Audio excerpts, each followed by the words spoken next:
Senadora talaga yung biyenan mo, no? Aalis na nga lang, gumawa pa ng drama. Sana saksakan siya ng dextrose ng holy water sa retreat nila.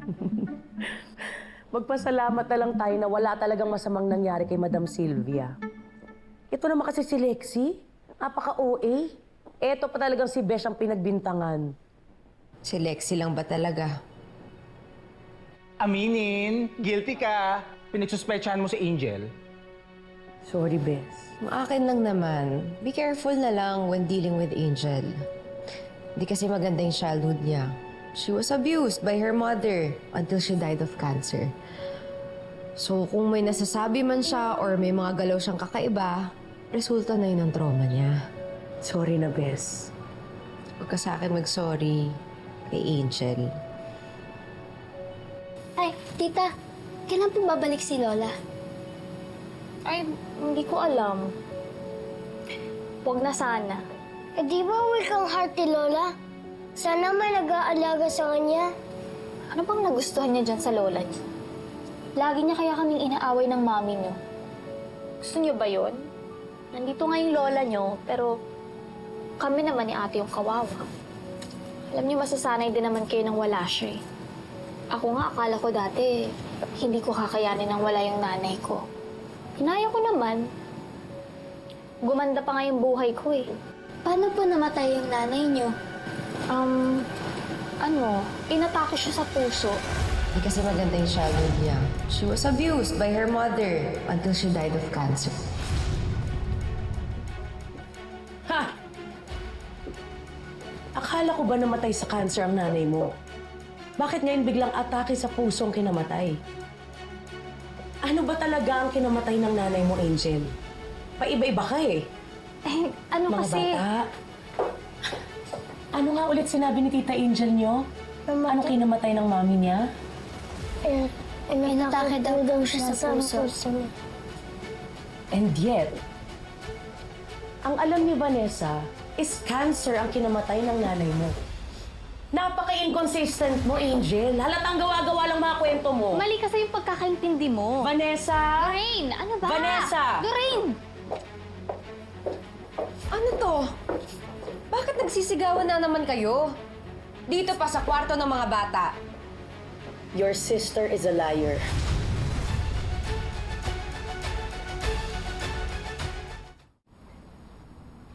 Lexie?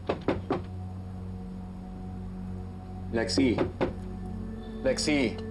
Sir, baka natutulog po si Ma'am Lexie. Tawagin pa ko naman yung susi na kwarto, please. Sure? Sige po. Lexie!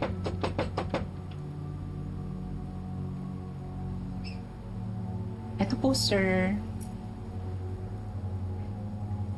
Sir, hindi nga po namin siya napansin kanina. Iniisip namin baka nagmumukbok dahil nga po nawala si Ma'am Sylvia. Lexie? Wala po ata dito, Sir Marco. Mga anak, doon muna kayo sa kwarto ni daddy niyo, ha? Tawagin ko na lang ulit kayo. Sige na. Usap na kami.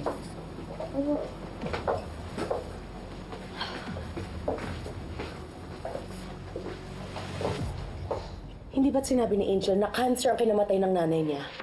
Well, narinig ko siyang sinasabi kila Luigi at Mikay na inatake sa puso. Halatang nagsisinungaling. Ate, You don't forget important details like that. Nakatato yun sa utak mo. Not unless may tinatago yung sinungaling mong kapatid. Totoo ba yan, Angel? ate, nalito lang ako. Kasi pinag-uusapan namin na may sakit sa puso si Ma'am Sylvia, kaya nasabi ko na inatake sa puso yung nanay ko. Ate, nalito lang talaga ako. Okay, may mga witness ako dati na hindi din consistent sa mga kwento nila. But that doesn't mean na nagsisinungaling sila. Pwedeng confused lang or stressed. Ate, na-confused lang talaga ako. Nangangako ka naman na nagkamali ka lang, di ba? Ate, wala naman akong dahilan para mag-imbento ng kwento. Oo, hindi siya naging mabuti sa akin. Pero minahal ko siya. Inalagaan ko siya hanggang sa mga huling araw niya.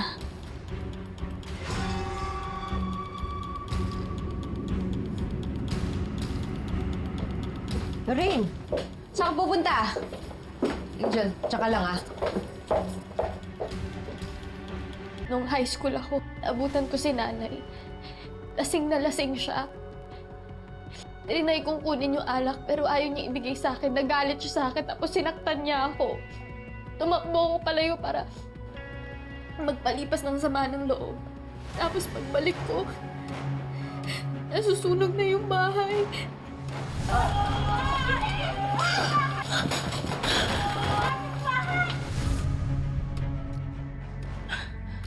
Ba't di mo yan sinabi sa amin? Dahil nahiya ako sa sarili ko.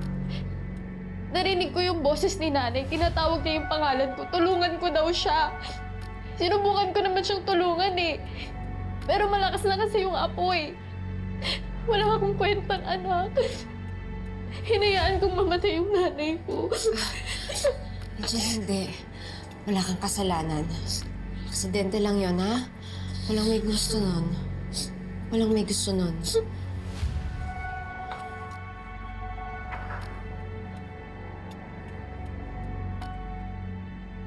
Kahit hindi siya naging mabuting ina sa akin, nanay ko pa rin siya. At nung nawala siya, akala ko hindi na ulit ako magkakaroon ng pamilya.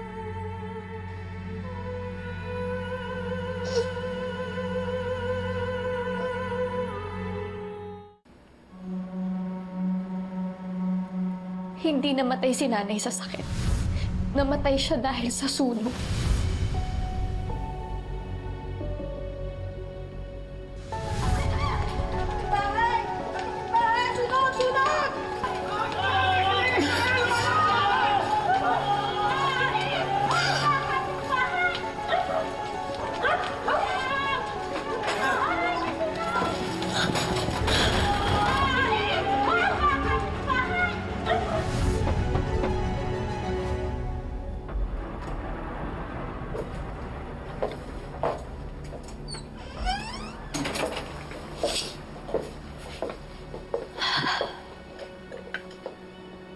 How are you feeling? Masaya. Dahil nasabi ko na sa'yo yung totoo. Pero malungkot din ate dahil masama yung iniisip ng kaibigan mo sa akin.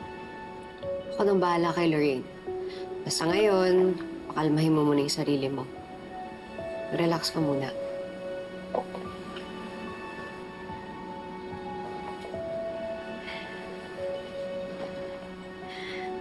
Ate, sorry ha. Kung nagsinungaling ako sa'yo. Yun lang din kasi yung alam kong gawin para ma-erase yung mga masasakit na nangyari. Naintindihan ko. Hindi ka ba galit? Your sister is a liar.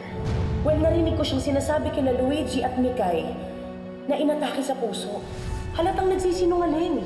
Hindi namatay si nanay sa sakit. Namatay siya sa sunog. Basta from now on, ayokong magsinungaling ka sa akin. Magiging transparent ka na sa lahat. Oo, ate. May tinatago ka pa ba? Wala na, ate. Sinabi ko na sa'yo lahat. Sigurado ka? Dito ka na muna. Pupuntahan ko lang sa Lorraine. Ate, salamat ha sa pagtanggap mo sa akin. Promise, hindi ko sisirain yung tiwala mo sa akin.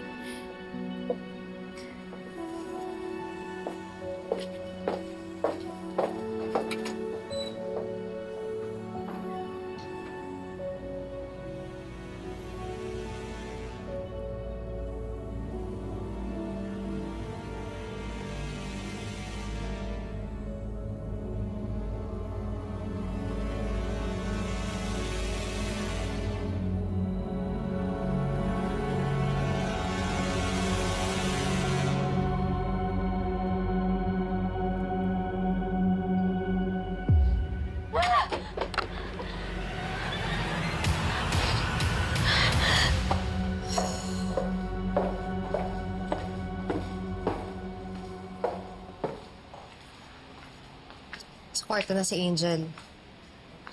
Kalmado na siya, pero sabi ko, pahinga muna siya. Hindi mo pa rin siya pinapaalis? Saan ko siya papapuntahin? I don't know. Anywhere, basta away from your family. Napatunayan na nating nagsinungaling siya. Pero umamin naman siya na nasunog yung nanay niya. Seriously? Naniniwala ka pa rin sa mga bagong kwento ng kapatid mo? Ewan ko. Hindi ko alam. Pero isa lang naman sigurado ako eh. Na hindi ko siya pwede itaboy. Lorraine, kapatid ko pa din siya. Yes, she lied. Pero wala namang nasaktan. It's not like gumawa siya ng krimen. Stop. Alam mo, if you're gonna keep on making excuses for your sister, I'm done. Ginawa ko na lahat ng kailangan kong gawin bilang kaibigan mo. At may hangganan ako. Sige na. Pagpatuloy mo yung pagpapakatanga kasama ng kapatid mo. Lorraine.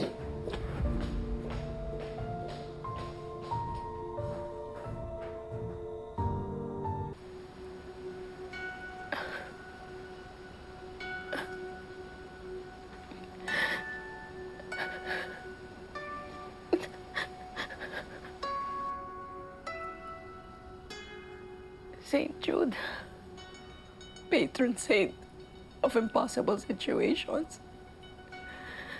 please give me the strength to escape from this hell and give me the courage to fight those who kidnapped me.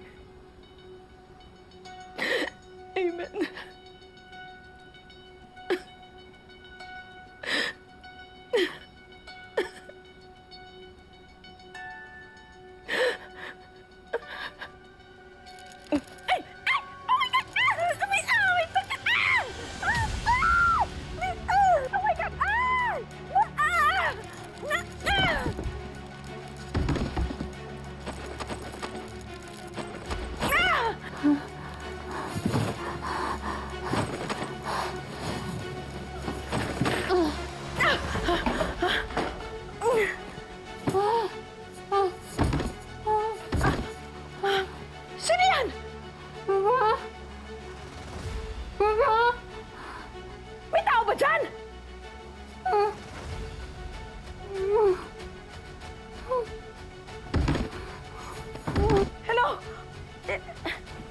Sino yan?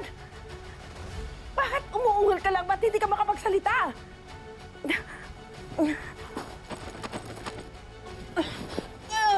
Karang baho! Sino ka?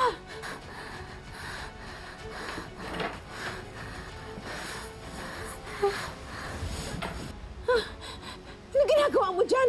Ha? Kinidlap ka rin ba? Ha?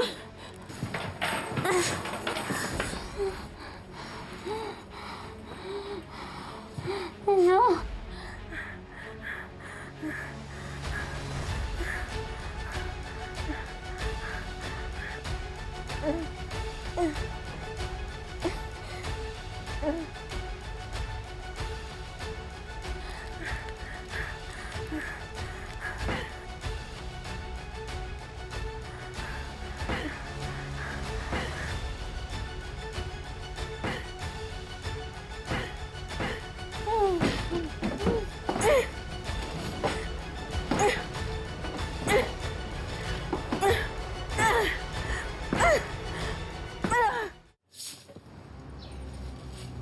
Sa tingin mo tatantanan ka ng kaibigan ni Vanessa? Ewan ko. Basta bahala na sila sa buhay nila. Mahalaga, ako pa rin ang kakampi ni ate. Pero mag-iingat ka pa rin. Mamaya kung anong madiskubre nila sa'yo. Na ano? Na ako ang pumatay kay nanay? Na hinayaan ko siyang masunog sa apoy? Oo. 2 tao lang naman ang nakakaalam na totoong nangyari kay nanay. Ako at si nanay. Paano naman makakapagsalita ang taong abo na?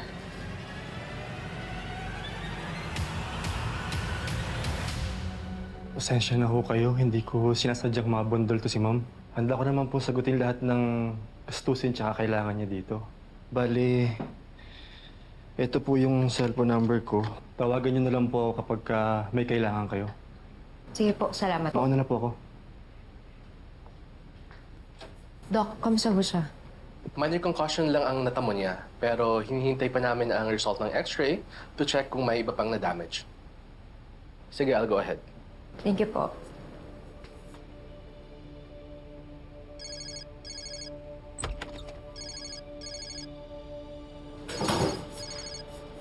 Hello? Ate, magluluto ako ng sinigang na hipon mamaya. Anong oras pa uwi ng bahay? Hindi ko pa alam eh. Sa ospital pa ako. Bakit? Anong nangyari sa'yo? I'm okay. Sinong dinadalaw mo dyan? Angel, may kailangan kang malaman.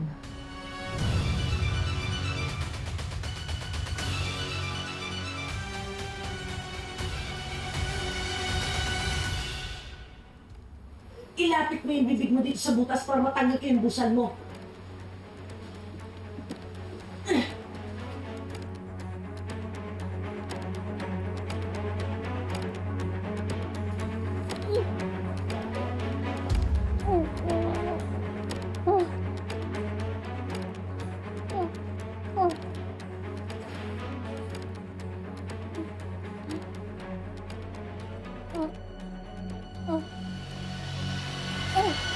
Ate, anong kailangan kong malaman? Ate, kinakabahan ako Ano sasabihin mo sa akin? Pumunta kasi ako sa puntod ni Papa. Nakita ko si...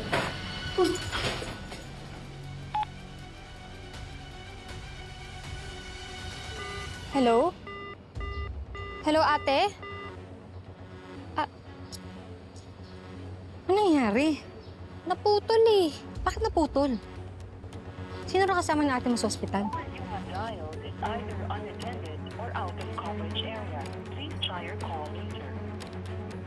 Ay, akin na ho yan. Vanessa, sandali.